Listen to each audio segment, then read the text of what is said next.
Hello all students, in this video we shall continue our chapter number 9 and ये हमारा last video है। उसमें chapter है वो कंप्लीट होगा। हम देख रहे थे राज्यों को जो भी सिद्धांत जो है फॉलोअप करने के लिए दिए गए हैं वो किस तरह से हैं। डिफरेंट टाइप्स के इकोनॉमी हमने देखा, सामाजिक देखा यानी सोशली देखा। अब हम देखेंगे आज principle related to the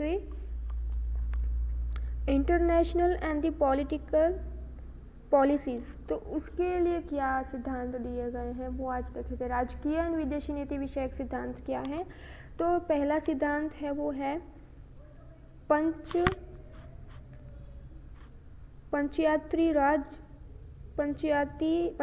Raj should be established by the state for which proper leadership offers and the financial aid should be provided to conduct the work in free way. यहाँ पे बात हो रही है कि राज्य जो है ग्राम पंचायतों की उनको स्थापना करनी चाहिए, सही हाथ में सत्ता सौंपनी चाहिए, एक लीडर एज जो पूरी सत्ता को संभाल सके ऐसे लीडर्स बनाने चाहिए ग्राम पंचायत की स्थापना करके। आर्थिक और बाकी जो सारे अधिकार हैं उनको दिए जाने चाहिए जिससे सत्ता का जो है अच्छे से एस्टैब्लिशमेंट हो सके, उनको कंट्रीब्यूशन भी कर सके वो। तो ये सारी चीज़ों का ध्यान रखना है, डिस्ट्रीब्यूशन भी सत्ता का ध्यान से कर सके, इसलिए ये सारी जो है सिद्धांत बनाए गए हैं। सेकंड है the state should separate it's service from a cooperative midness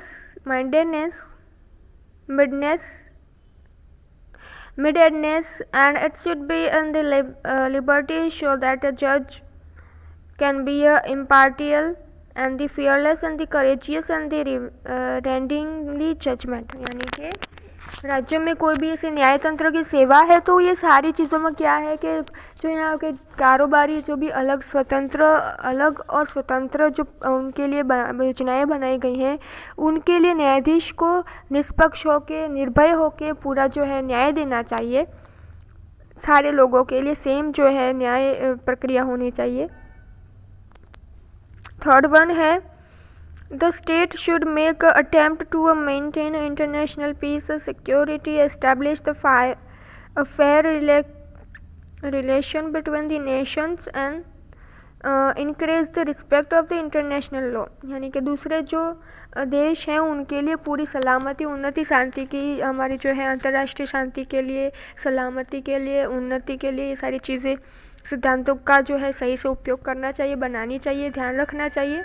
और दूसरों अंतर्राष्ट्रीय जो लॉ है उसके लिए हमारे मन में एक अलग जो है आदर होना चाहिए, सम्मान होना चाहिए। इस वजह से क्या होगा कि अंतर्राष्ट्रीय कायदे और कानून के लिए अगर हमारे लिए मन में आदर है तो एक तरह से जो शांति की भावना है, सलामती की भावना है वो बनी रहेगी। फिर आगे है the principle related to education and cultural policies. तो free and the compulsory education for the children in the age group between 6 to 40 year is the mentioned in the constitution and it's a fundamental rights to the educational since 29। सबसे पहले मैंने बात की थी कि 14 साल की उम्र तक बच्चों को क्या कंपलसरी जो है एजुकेशन दिया जाएगा, फ्री एजुकेशन जो है सरकार की ओर से दिया जाएगा। इसके बारे में 2009 में ये पूरा जो है योजना लॉ बनाया गया था। फिर है to prevent and protect state heritage and art effect and the monumental sculptures, places, art and the buildings, and the state should protect this cultural heritage place from the distortions, robbery and the transitionary disposal and the deterioration। तो यहाँ से हमारी जाहिर मिलकतें हैं, जितनी भी हमारी public जो है सारी चीज़ें हैं हमें मिली है, ऐतिहासिक हिस्टोरिकल हेरिटेज है हमारा, उसको पूरी तरह से संभाल के रखना, किसी भी तरह से नुकसान ना हो। तो ये सारी चीज़ें भी स्टेट लेवल में हमारे सांस्कृतिक बंधारणीय सिद्धांत बनाए गए हैं उसमें आते हैं। फिर बात करें फिफ्थ वन में दिया गया है principle relate to the health policy. तो हमारी हेल्थ पॉलिसी के लिए, हमारी हेल्थ के लिए, नागरिकों की हेल्थ के लिए कौन कौन सी पॉलिसीज़ बनाई गई हैं, सिद्धांत बनाए गए हैं राज्य के अकॉर्डिंग। तो लोगों को उनके आरोग्य के उनका पोषण जो बना रहे हैं, उनको पोषणीय जो है फूड मिलता रहे, आरोग्य उनका अच्छा रहे, उसके लिए उन्हें बहुत सारी जो है सुविधाएं मिलती हैं। और आरोग्य अगर हानिकारक से जैसे कैफी पदार्थ है, पानी है, नशा युक्त मादक द्रव्य हैं, उन पर प्रतिबंध जो है करना चाहिए राज्यों को, और ये सारी चीज़ों को बंद कर देना चाहिए। और नशा मुक्त जो है भारत निर्माण में हमें जो है नशा मुक्त हमारा स्टेट बनाना चाहिए। फिर देश के पर्यावरण की जो भी है रक्षा करनी चाहिए, ज़रूरत के हिसाब से पूरे प्रयत्न करने चाहिए राज्य को।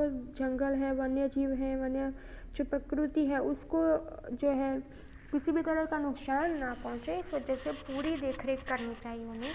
फिर आगे है जो भी कामदार हैं, काम के स्थल पे जाते हैं, वहाँ पे उनको पूरा हेल्दी जो है एटमॉस्फेयर मिले, और अपने जो अगर वो फ्री हो जाते हैं तो उनके पलों में वो सांस्कृतिक एंड सामाजिक के विकास की उन्हें पूरी तक मिले अपने, और मानसिक जो है उनकी तंदुरुस्ती, मेंटल हेल्थ भी उन्हें मिल जाए अच्छे से, इस वजह से उन्हें मनोरंजन की सुविधाएं भी मिले। ये सारी चीज़ों का उल्लेख किया गया है इन सिद्धांतों में।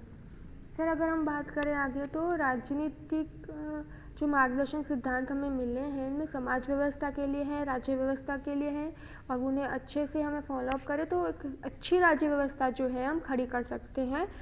फिर सत्ता का विकेंद्रीकरण भी होता है, और धार्मिक एवं ज्ञाति के आधारित भेदभाव रहित समाज जो है सम्मानमूलक होता है, शोषण मुक्त होता है, उसकी स्थापना होती है। तो सारे जो अगर हमें पूरे भारत का डेवलपमेंट करना है, हमारे समाज का डेवलपमेंट करना है, तो हमें हर व्यक्ति का डेवलपमेंट करना होगा।